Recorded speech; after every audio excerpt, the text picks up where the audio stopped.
Hello, fancy meeting you here. I've just come back in from having a nice cup of coffee with my friend Janico and another friend Michaela. Janico, she's the one who got me into Pippa dolls at the time, if you remember, the little teeny dolls. And she also does belly dancing. And then Michaela, she teaches for a full-time job, and then she's into burlesque for her part-time job. So we had a very interesting conversation, and Michaela brought her mum as well, so that was nice. Hello mum, if you're watching. Right, well I wore my top today, which I discovered there's a slight design fault. Well, as far as I'm concerned, there's a slight design fault. I don't have any shoulders, if you can notice, very, very small shoulders. I got to thank my dad for that. He had very sloping shoulders as well. So when I wore this, of course, it wouldn't stay on. It was like off, off, off. So initially I put one button on it. I'll stand up a bit, maybe you can see a bit better. Initially I put one button on it. And then I soon discovered when I went out today that I need two buttons on it. Because as I was wearing it, it was, woohoo, sorry if I made you dizzy, it was sliding off my shoulders. And I don't want to have to spend, half the time like, fishing it back on my shoulders. What I will do if I make it again, which I will do because I like it, it's just got the nice sleeve endings. It does look a bit odd there actually, but it's not. They are the same length, but it doesn't look so. It's the way I've got it on. I quite like it. It's just like got long enough sleeves to keep me warm. And I got a new cheap dress today in plain grey. So this is just nice to go with it. But I will put couple of rows less, because you go side to side.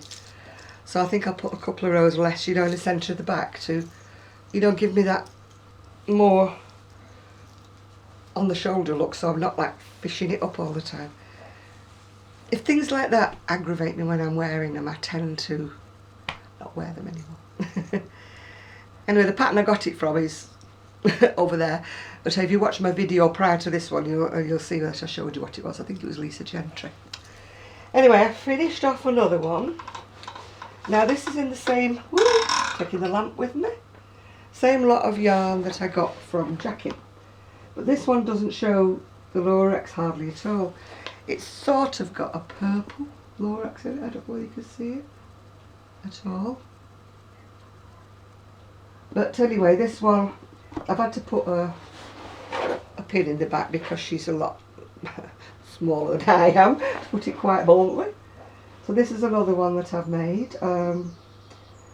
It should have had longer sleeves, but I only had 2 of the 200-gram balls. And as the pattern is more together, than this one I made, I ran out of wool quicker. I decided to put a little sparkly button on it for a change. And I thought this would go well with the grey dress as well. I like to have tops that, 2 or 3 tops that go with one of my dresses, because then it makes me feel as though I'm wearing a lot of different dresses. The pattern for that one is actually, I got it from the Crochet World June 2013, because I already had bought the magazine online. But I did notice that Annie's is selling it, I think it's Annie's, selling it as a loose pattern. It's called Gulf Coast Shrug. So that's what it is, and it looks the same colour on the website, page for Annie's. So if you like it, you should be able to find it. But as you can see, it should have had a slightly, sorry, making you dizzy, slightly longer sleeve, which I would have preferred actually. But I ran out of yarn. What can I say? That's the problem when you're using yarn that you've only got so many of. Anyway, whilst we were there, we were talking. Janico does belly dancing, and she was trying to persuade me to make some tops, with a fuller sleeve type of thing, to wear with belly dancing. And from what she was describing, I came back and had a look at my patterns, and I sort of think she wants one with a fuller sleeve, like a big frill at the end of the sleeve, but that would be so easy to convert. This is a pattern from the Stitch and Bitch Crochet, the Happy Hooker. I've made this for myself, but again the same problem. It kept falling off my shoulders. It's not fault of the pattern at all. It's me not having any shoulders. And so I think she might kind of like that. If I put big, you know, frilly sleeves around the end, they're like a semicircle, she described them. So whilst I was looking around, I also came across, you know, we're going back into the realms of the golden oldies here. That top there, which isn't what she wanted, but it is sort of belly dance-ish, isn't it? And that one I've actually made. If you can look back in my photos, it should be there. I actually made that not long back for a girl who was going on her holidays.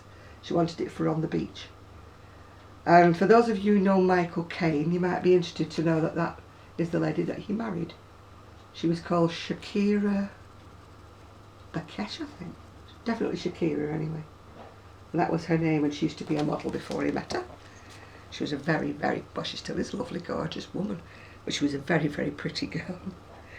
So that's a bit low and behold for belly dancing, although maybe some of the belly dancers wouldn't mind it too much, you know. I'll have to have words with Janico. And then this pattern here, I made for my mum when she went on a cruise. Now we're talking 30 years ago at least, maybe more. And it was really, ooh, really pretty.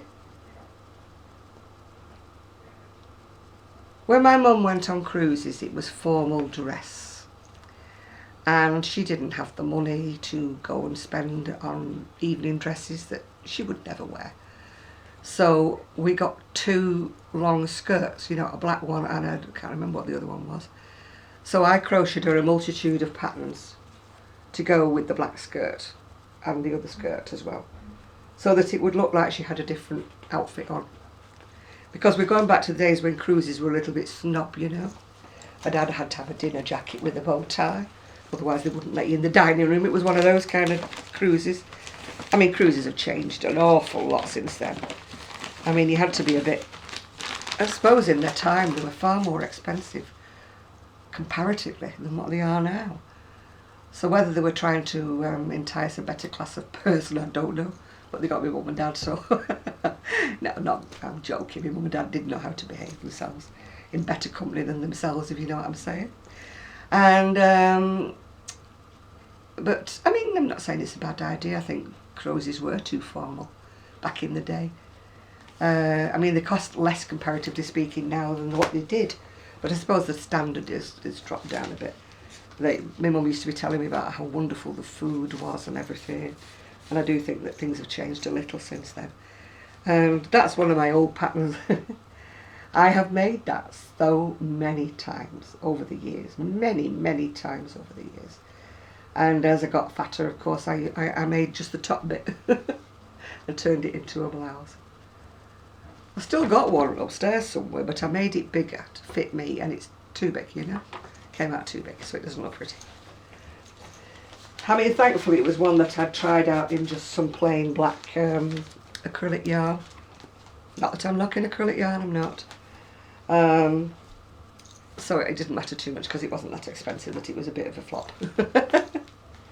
Wearable, but a flop, yeah. I mean, these are books that I had when I was in the shop, that, you know, these are what people used to choose from. As you can tell, the size that the patterns used to be way back when. Of course, all these patterns are UK patterns, which would drive me mad. I mean, I was looking at a review on Amazon about a book, because I always read the reviews to see whether it's worthwhile me buying them. And this lady had said, I'm only going to give it 2 stars because it's all in UK terminology. And I was thinking, hang on a minute. I crocheted for years and years in UK terminology, and I have had to convert because nearly every book I buy is US. I'm not making a big song and dance about it. So just because she buys one book that's in UK terminology, she's having a hissy fit, you know. And I'm thinking, no, hang on. We're going to get pedantic about this, you know. Which came first, ours or yours? Or maybe it came from somewhere else completely. I have no idea. And I'm not going to get into any arguments because it's just not worth it, is it?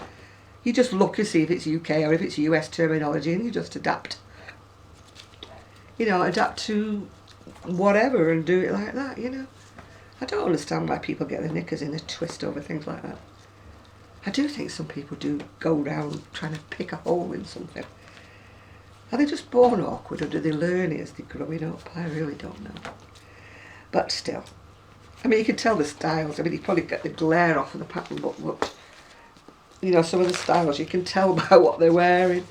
You know, they're wearing like the can't. Oh, my hands are not working. You know, the big bell-bottom flares or whatever. You can tell the age of the pattern. But don't knock them, ladies. If you see old patterns, don't knock them. Just look at the basic style. Because a lot of them are like, as my mum used to say, old times with vinegar on. What she meant was if you have them long enough, like, they'll come round again. And she's right, of course, yeah. I mean, we're talking about the granny square patterns, which I've just bought one, a bolero pattern. I bought it from Ravelry. It was Erin, Gimme Yarn 4182, knows I like this sort of thing. Oh, I can't see who it's made by. It's in titchy writing. It's a granny shrug, it's called. I mean, I like the way she puts on it saying not for commercial use, it's only for private use only. I'm sorry, but the pattern is for private use only, it's for me. I might sell it, you know. I'm not going to make 100 of them. I might sell one, I might sell two, but I didn't think she could actually put that on anymore, you know, saying you can't make them and sell them, it's only for private use. But either way. And Doris Chan's actually made, I haven't printed it out yet because it's got about 1,000 pages on it, as Doris always does. And she's made, you know, the granny stitch, but it's like I think it's more the hexagon rather than a square. And it looks like a raglan. See what I mean about the thing coming off? It's more like a raglan design, and she's made a little short sleeve cardigan. I bought it, of course, but I have to pick and choose what size I'm doing, because I'm not printing out about 16 or 18 pages. Way too many. What I'm thinking of doing next is, I've been watching like Jen Cherry, I think I've told you that before. It's XERRI if you follow her on Facebook. And she's been making the most fantastic like granny square tops and different things, and over tops that you wear over vests. And I discovered, you know, in the book that nobody can get anymore, sorry people, but there was one actually for sale on eBay the other day if it hasn't been snapped up. That it isn't like what she's made, because hers have got more shoestring straps, but that's kind of like a theme, so I thought, well, I'll make one like that for myself and then maybe adapt it, you know, to work in finer yarn or something like that. I mean, this is the most fabulous book. I mean, well, I love the that one, which I've made quite a few of. It's so lovely. I usually make mine in James C. Brett, so they come out a bit smaller. That's the far point topper.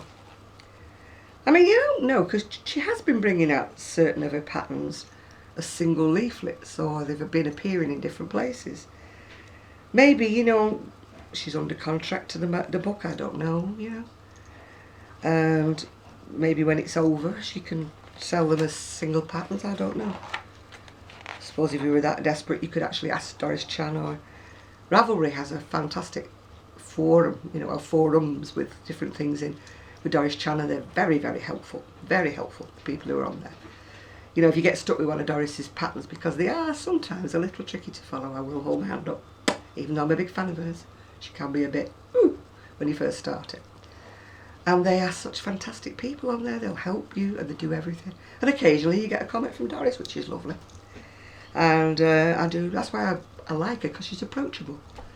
You know, you can send messages to some other designers who are a lot lesser known than she is, and they can't even be bothered to answer, you know, they don't even do anything, which is quite rude, I think.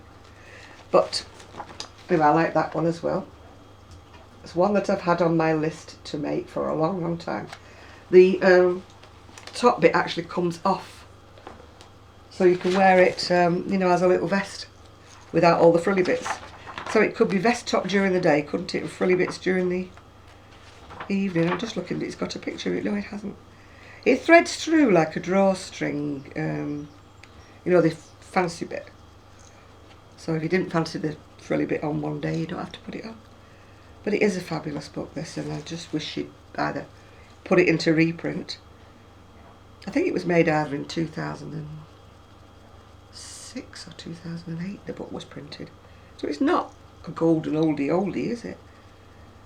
Maybe the publishers just didn't sell enough. I mean, I think that is absolutely to die for, that. Isn't that gorgeous? Don't know what I would wear it over, but I think it's lovely. Mind my eyes are drawn to it anyway because it's purple. That's called the Plum Bottom Capelet. And that's another one that's sort of on the open work theme, which I would like to make, you know, to go over a dress or over a vest top in the summer. I think Sue's made quite a few of those actually. It does in a longer length as well. I think what it's called now. Something vest is it called? Oh, Abydos vest. You can have it in a long or a short length. I don't know why I'm showing you all this and tormenting you all when you can't get the book. And that I've made several of those. That's the Sambuca jacket. I mean, I really don't understand why. There's only a couple of things I got stuck with. I know people have made that loads of times, but I got completely stuck on it. I just did not fathom it out at all. I don't know where I went wrong or what I did wrong, but I just could not get the hang of that one at all. But that's by the by. Anyway, that's about it really. What can I say? Not an awful lot. It's a lovely day again, but once again it's the wrong time of the day to go out and take photos. I got up this morning, it was all dull and miserable. And I knew I was going out at lunchtime anyway, I could meet my friends, so I didn't want to get too embroiled in taking photos. I've come back now and it is absolutely glorious. But the mood's gone off me. I really need to take photos. I said this before, I would dearly love a student. Can't afford to pay an assistant. I would just love a student that's got all the know-how, everything, you know, wants to learn, practice on me, taking photos and, you know, helping me put things on Etsy. Because the young people are so quicker at learning these things. I mean, poor old Zoe, you know, 24 karat crochet. She's tried her best with me to try and teach me how to make nice photos, how to edit videos, and I am completely clueless. I'm with Jen on this one, what's she called? Cubby. Do you know, I can never get her name, it doesn't roll off my tongue. Cubby Cake Crochet, I think she's called. Jennifer Elson, yeah. I mean, she's blaming me because I made her buy the Everyday Crochet book. I didn't really, you know, but just like Sue's the enabler to me, then maybe I'm the enabler to other people making them buy these books. I can't help it if they're such attractive books and you all love them so much. Anyway, I was watching her last night and she's like a young version of me, you know. I mean, apart from all the trials and tribulations she has with her son, bless it. But when she's saying like she's trying to organise her stuff and she's trying to do this and trying to do that, can't keep it tidy, can't keep it straight, gets this urge to buy things when she doesn't have the money for them, you know, the same old story. We all are the same. And I was just smiling because I thought, it's like me. It's like looking at a young version of me, you know. So if you're watching, Jennifer, hi. This is what you turn into when you get old. When I was a kid, my aunt, long before we ever had wool shops, my aunt in Wales used to have wool shops. She was called Auntie Edna. And she never cared a jot about her appearance. She used to have her hair just dragged anyway with a grip in it, you know, no makeup, and she always wore like a same old, what I call a man's suit, but it had a skirt, you know what I mean. She had them tailored to fit her with just a plain round neck top on, no jewellery, no nothing, no earrings, no mess. And she always bought fantastic, wonderful houses, huge houses. Only her and her husband and her son who was grown up, well, he was grown up when I was little. And she used to fill them. It was like Aladdin's cave. I loved going there. If you think I've got a hoarder's mess, You ain't seen nothing yet. She had a bungalow that was in the grounds of the last house that I remember, the one we actually lived with her for 12 months. Not because we were homeless or anything, we'd suddenly decided we would go to Wales and try to make a fresh start. You know, nice air, atmosphere, nice place to live. But unfortunately, my dad couldn't find a job that he wanted to do, and we couldn't get a house at the price we had. So we came back after 12 months, but we lived with them for 12 months. But they had this bungalow in the grounds, this is where I was going back to. And it was like my craft room multiplied into a bungalow. I mean, hoarders would have had a treat with her. I loved going in. I used to know where they hid the key, and I would get the key and I would slide off. I was only 7, slide off. And every time I was disappeared, my mum knew where I'd be in this bungalow. Because it was, the stuff that they had in there, it fascinated me as a kid. I mean, my uncle had all sorts of like railway stuff and everything. I often wonder what happened to it all. And she had all sorts of yarn in boxes and everything like that. And then in the actual house itself, what was supposed to be, I don't know, a dining room or what it was supposed to be. It was kind of underneath the stairs, but it was a huge room. They didn't use it for anything because it was so dark, because they had trees all down the driveway, and it took all the light really from this window. But she had knitting machines like you have never seen. She must have had about 6 or even 8 knitting machines. Big industrial ones. Not that little ones you buy now. Big industrial machines. And everywhere was part finished things that she started to knit and leave, you know, and stuff like that. And I used to find it fascinating because I wanted to take some of this wool or do something. And of course my mum was living with my aunt, and she was very, very, you know, don't touch anything of hers, don't touch without asking. And if I asked, you know, I didn't get it because my aunt, for all she was very, very wealthy, she was a little bit on the tight side, you know. She knew where every penny came from. So I suppose she thought, like 7-year-old kid, she'll only wreck it or ruin it, I'm not giving it to her. And so I never got it yet. But I used to absolutely be fascinated. And on the odd occasions when she was knitting on these machines, when she came home, she had wool shops all over Rail, Abergele, everywhere like that. What was the other place called? Not Prestati. Mould, she had one in Mould. She had a Llandudno, I think she had one. She had about 4 or 5 of these wool shops anyway. But when she came home sometimes, she'd go into this room and she'd start knitting on these big machines.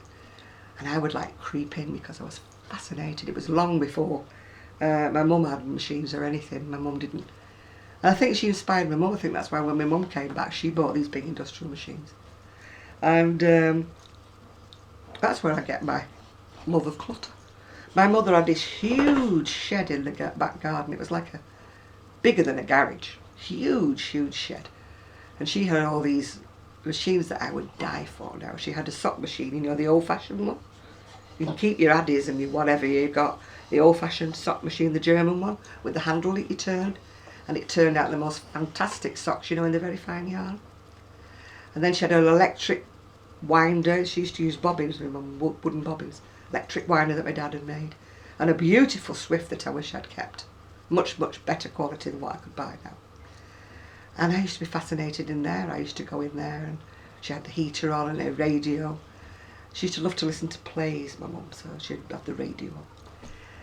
And anyway, what I'm getting back to was when I was about 7 or 8, my gran, who is the mum of my mum and the mum of Auntie Edna, she used to say, "You're just like Auntie Edna." And I used to look at Auntie Edna like plain Jane and think, no, I'm not like Auntie Edna, I'm not going to look like her. She doesn't even look as though she's combed her hair half the time. I thought, no way am I going to look like my Auntie Edna. But I've turned into Auntie Edna. My mum was a pale version of Auntie Edna. Once she got rid of the knitting machines, all the clutter sort of went. She just focused on the wool shops after that. But I'm definitely turned into Auntie Edna. So if you're up there, Auntie Edna. Yes, everybody was right. And my Auntie Edna used to puff up with pride, you know. I'd say, because she didn't have a daughter, she only had a son. And she'd say, "Oh, she like me, she like me." And I used to think, no way. No, I'm not going to look like Auntie Edna. Don't want to be like her. But guess what? I turned into her. The last place I ever saw her before she passed away was, she had a bungalow in, I think it was Llandudno, I went to see her. And it was a lovely bungalow until you went into one room where you couldn't move. It had 2 bedrooms, but it only had one really because you couldn't get into the other bedroom for stuff. And I often wonder what happened, because she had to go into a nursing home at the end. She had a stroke or something. But this is the kind of woman she is. She had 2 hips replaced at the same time. And then she was back working in the workshop about 2 or 3 weeks later. She had guts, that woman. I mean, the arthritis bug has followed us through 2 sides of the family. My dad's family's plagued with it all. My mum's side riddled with a lot of it, so it's no wonder I'm like I am, is it? But hey ho, we have to keep cheerful, don't we? So now I don't mind being called out like Auntie Edna. I want to be eccentric. Talking about eccentric, I'm so in love with that advanced style, Fashionistas, you know, by Harry Seth Cohen. And from that I went on to this fabulous shop. It's on Etsy and it's on, no, not Etsy, eBay. And it's also on Facebook. It's called Moonbeams and Mayhem. And they have the most fantastic, like, tie-dyed skirts and everything. They are gorgeous. But they stop at size 16. So I sent her a message, which she very kindly answered. She showed me this one that went up to a 22. But it was so plain compared with the others. The others are really what caught my eye. Jazz, bold. If you look on my Urban Gypsy page on Facebook, you'll see I've put things to them. Fabulous, fabulous. I just love things like that. And for some reason I've seen all these like feathered headbands and stuff that, again, there's pictures on my Urban Gypsy Facebook page of a friend of mine, Sarah, I think she's called, I can't remember her last name. She's made these jewelled headbands like 1920s style with all these feathers. People are so clever. Anyway, in the meantime, I'm going to find something to crochet for this evening because I've run out of stuff. Should be making things for my Etsy shop. And I haven't. I've just got a big bag of stuff back from Janico. Look, it's